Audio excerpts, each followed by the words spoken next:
गणपति जी। प्यारे भक्तों, आपका हमारे चैनल वैदिक मंत्र में एक बार फिर से स्वागत है।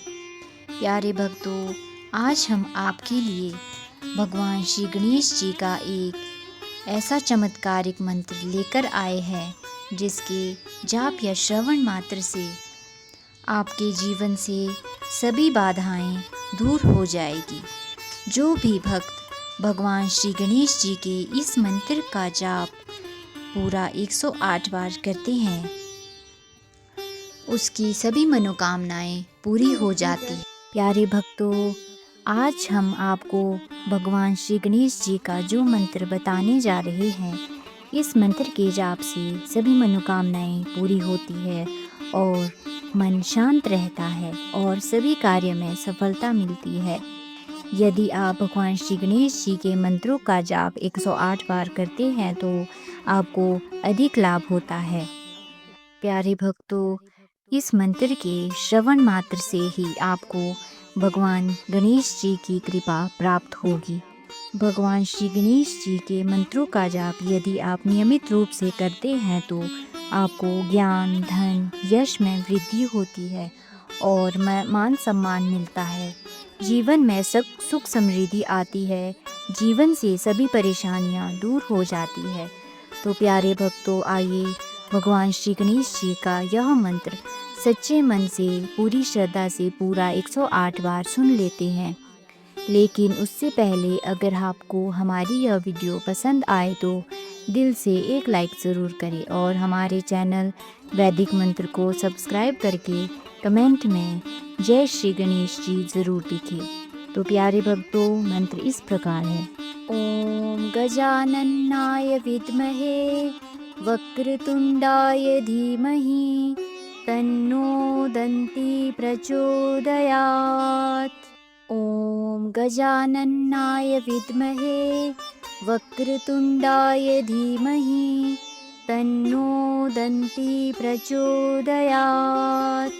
ओम गजाननाय विद्महे वक्रतुंडाय धीमहि तन्नो दन्ति प्रचोदयात्। ओम गजाननाय विद्महे वक्रतुंडाय धीमहि तन्नो दन्ति प्रचोदयात्। ओम गजाननाय विद्महे वक्रतुंडाय धीमहि तन्नो दन्ति प्रचोदयात्। ओम गजाननाय विद्महे वक्रतुंडाय धीमहि तन्नो दन्ति प्रचोदयात्। ओम गजाननाय विद्महे वक्रतुंडाय धीमहि तन्नो दन्ति प्रचोदयात्। ओम गजाननाय विद्महे वक्रतुंडाय धीमहि तन्नो दन्ति प्रचोदयात्। ओम गजाननाय विद्महे वक्रतुंडाय धीमहि तन्नो दन्ति प्रचोदयात्।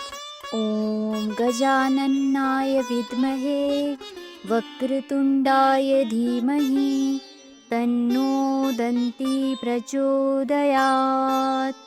ओम गजाननाय विद्महे वक्रतुंडाय धीमहि तन्नो दन्ति प्रचोदयात्। ओम गजाननाय विद्महे वक्रतुंडाय धीमहि तन्नो दन्ति प्रचोदयात्। ओम गजाननाय विद्महे वक्रतुंडाय धीमहि तन्नो दन्ति प्रचोदयात्। ओम गजाननाय विद्महे वक्रतुंडाय धीमहि तन्नो दन्ति प्रचोदयात्। ओम गजाननाय विद्महे वक्रतुंडाय धीमहि तन्नो दन्ति प्रचोदयात्। ओम गजाननाय विद्महे वक्रतुण्डाय धीमहि तन्नो दन्ती प्रचोदयात्। ॐ गजाननाय विद्महे वक्रतुण्डाय धीमहि तन्नो दन्ती प्रचोदयात्। ॐ गजाननाय विद्महे वक्रतुण्डाय धीमहि तन्नो दन्ती प्रचोदयात्। ॐ गजाननाय विद्महे वक्रतुण्डाय धीमहि तन्नो दन्ती प्रचोदयात्। ॐ गजाननाय विद्महे वक्रतुण्डाय धीमहि तन्नो दन्ती प्रचोदयात्। ॐ गजाननाय विद्महे वक्रतुण्डाय धीमहि तन्नो दन्ती प्रचोदयात्। ॐ गजाननाय विद्महे वक्रतुण्डाय धीमहि तन्नो दन्ती प्रचोदयात्। ॐ गजाननाय विद्महे वक्रतुण्डाय धीमहि तन्नो दन्ती प्रचोदयात्। ॐ गजाननाय विद्महे वक्रतुण्डाय धीमहि तन्नो दन्ती प्रचोदयात्। ॐ गजाननाय विद्महे वक्रतुण्डाय धीमहि तन्नो दन्ती प्रचोदयात्। ॐ गजाननाय विद्महे वक्रतुण्डाय धीमहि तन्नो दन्ती प्रचोदयात्। ॐ गजाननाय विद्महे वक्रतुण्डाय धीमहि तन्नो दन्ती प्रचोदयात्। ॐ गजाननाय विद्महे वक्रतुण्डाय धीमहि तन्नो दन्ती प्रचोदयात्। ॐ गजाननाय विद्महे वक्रतुण्डाय धीमहि तन्नो दन्ती प्रचोदयात्। ॐ गजाननाय विद्महे वक्रतुण्डाय धीमहि तन्नो दन्ती प्रचोदयात्। ॐ गजाननाय विद्महे वक्रतुण्डाय धीमहि तन्नो दन्ती प्रचोदयात्। ॐ गजाननाय विद्महे वक्रतुण्डाय धीमहि तन्नो दन्ती प्रचोदयात्। ॐ गजाननाय विद्महे वक्रतुण्डाय धीमहि तन्नो दन्ती प्रचोदयात्। ॐ गजाननाय विद्महे वक्रतुण्डाय धीमहि तन्नो दन्ती प्रचोदयात्। ॐ गजाननाय विद्महे वक्रतुण्डाय धीमहि तन्नो दन्ती प्रचोदयात्। ॐ गजाननाय विद्महे वक्रतुण्डाय धीमहि तन्नो दन्ती प्रचोदयात्। ॐ गजाननाय विद्महे वक्रतुण्डाय धीमहि तन्नो दन्ती प्रचोदयात्। ॐ गजाननाय विद्महे वक्रतुण्डाय धीमहि तन्नो दन्ती प्रचोदयात्। ॐ गजाननाय विद्महे वक्रतुण्डाय धीमहि तन्नो दन्ती प्रचोदयात्। ॐ गजाननाय विद्महे वक्रतुण्डाय धीमहि तन्नो दन्ती प्रचोदयात्। ॐ गजाननाय विद्महे वक्रतुण्डाय धीमहि तन्नो दन्ती प्रचोदयात्। ॐ गजाननाय विद्महे वक्रतुण्डाय धीमहि तन्नो दन्ती प्रचोदयात्। ॐ गजाननाय विद्महे वक्रतुण्डाय धीमहि तन्नो दन्ती प्रचोदयात्। ॐ गजाननाय विद्महे वक्रतुण्डाय धीमहि तन्नो दन्ती प्रचोदयात्। ॐ गजाननाय विद्महे वक्रतुण्डाय धीमहि तन्नो दन्ती प्रचोदयात्। ॐ गजाननाय विद्महे वक्रतुण्डाय धीमहि तन्नो दन्ती प्रचोदयात्। ॐ गजाननाय विद्महे वक्रतुण्डाय धीमहि तन्नो दन्ती प्रचोदयात्। ॐ गजाननाय विद्महे वक्रतुण्डाय धीमहि तन्नो दन्ती प्रचोदयात्। ॐ गजाननाय विद्महे वक्रतुण्डाय धीमहि तन्नो दन्ती प्रचोदयात्। ॐ गजाननाय विद्महे वक्रतुण्डाय धीमहि तन्नो दन्ती प्रचोदयात्। ॐ गजाननाय विद्महे वक्रतुण्डाय धीमहि तन्नो दन्ती प्रचोदयात्। ॐ गजाननाय विद्महे वक्रतुण्डाय धीमहि तन्नो दन्ती प्रचोदयात्। ॐ गजाननाय विद्महे वक्रतुण्डाय धीमहि तन्नो दन्ती प्रचोदयात्। ॐ गजाननाय विद्महे वक्रतुण्डाय धीमहि तन्नो दन्ती प्रचोदयात्।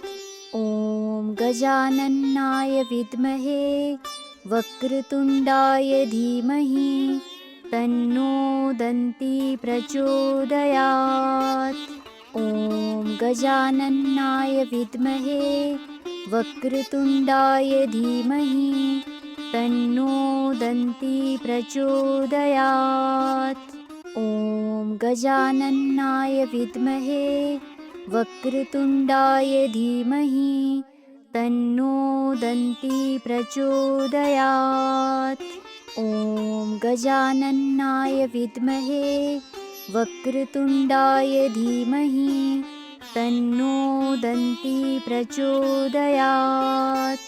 ॐ गजाननाय विद्महे वक्रतुण्डाय धीमहि तन्नो दन्ती प्रचोदयात्। ॐ गजाननाय विद्महे वक्रतुण्डाय धीमहि तन्नो दन्ती प्रचोदयात्। ॐ गजाननाय विद्महे वक्रतुण्डाय धीमहि तन्नो दन्ती प्रचोदयात्। ॐ गजाननाय विद्महे वक्रतुण्डाय धीमहि तन्नो दन्ती प्रचोदयात्।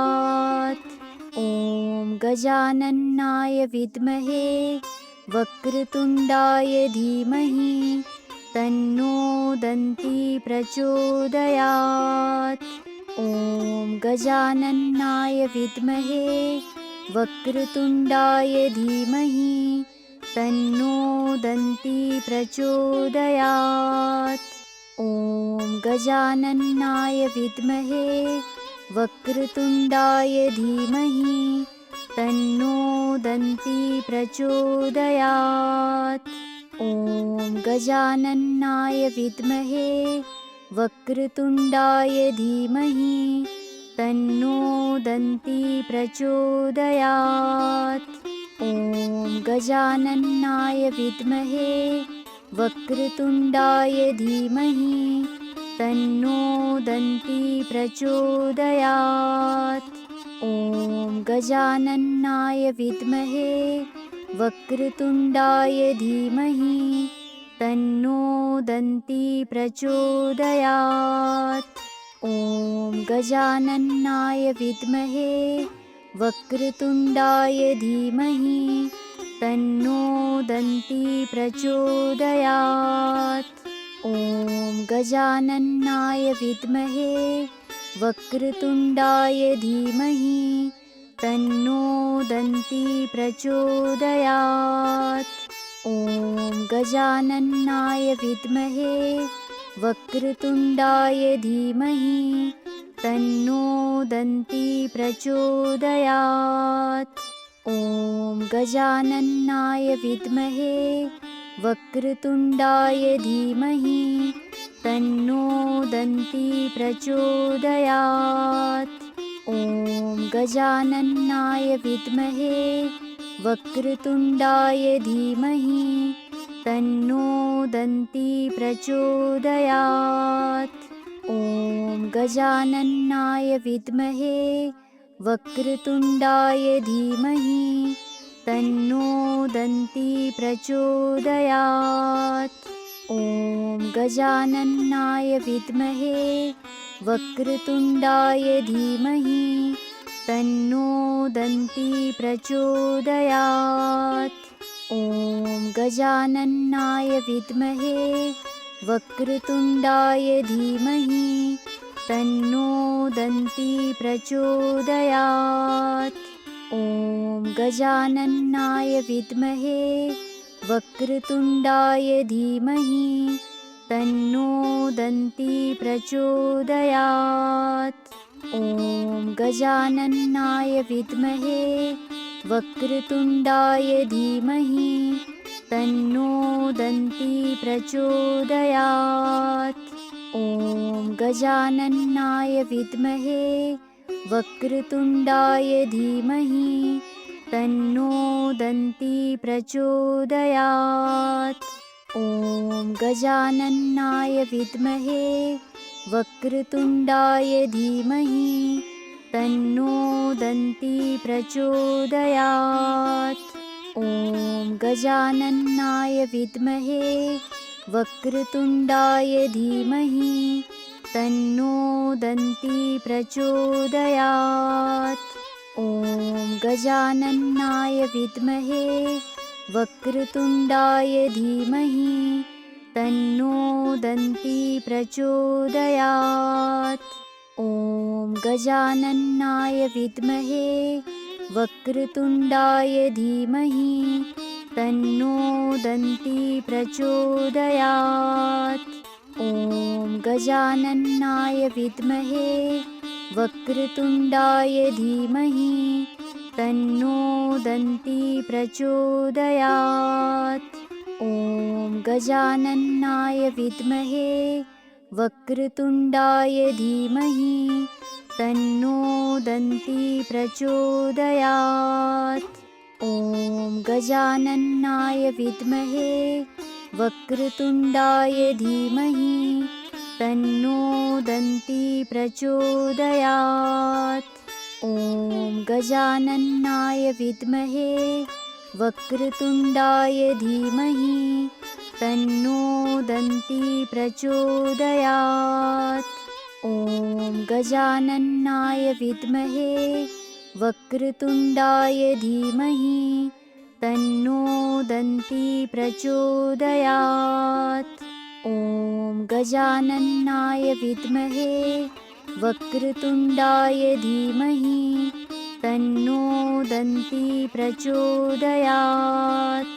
ॐ गजाननाय विद्महे वक्रतुण्डाय धीमहि तन्नो दन्ती प्रचोदयात्। ॐ गजाननाय विद्महे वक्रतुण्डाय धीमहि तन्नो दन्ती प्रचोदयात्। ॐ गजाननाय विद्महे वक्रतुण्डाय धीमहि तन्नो दन्ती प्रचोदयात्। ॐ गजाननाय विद्महे वक्रतुण्डाय धीमहि तन्नो दन्ती प्रचोदयात्। ॐ गजाननाय विद्महे वक्रतुण्डाय धीमहि तन्नो दन्ती प्रचोदयात्। ॐ गजाननाय विद्महे वक्रतुण्डाय धीमहि तन्नो दन्ती प्रचोदयात्। ॐ गजाननाय विद्महे वक्रतुण्डाय धीमहि तन्नो दन्ती प्रचोदयात्। ॐ गजाननाय विद्महे वक्रतुण्डाय धीमहि तन्नो दन्ती प्रचोदयात्। ॐ गजाननाय विद्महे वक्रतुण्डाय धीमहि तन्नो दन्ती प्रचोदयात्। ॐ गजाननाय विद्महे वक्रतुण्डाय धीमहि तन्नो दन्ती प्रचोदयात्। ॐ गजाननाय विद्महे वक्रतुण्डाय धीमहि तन्नो दन्ती प्रचोदयात्। ॐ गजाननाय विद्महे वक्रतुण्डाय धीमहि तन्नो दन्ती प्रचोदयात्। ॐ गजाननाय विद्महे वक्रतुण्डाय धीमहि तन्नो दन्ती प्रचोदयात्। ॐ गजाननाय विद्महे वक्रतुण्डाय धीमहि तन्नो दन्ती प्रचोदयात्। ॐ गजाननाय विद्महे वक्रतुण्डाय धीमहि तन्नो दन्ती प्रचोदयात्।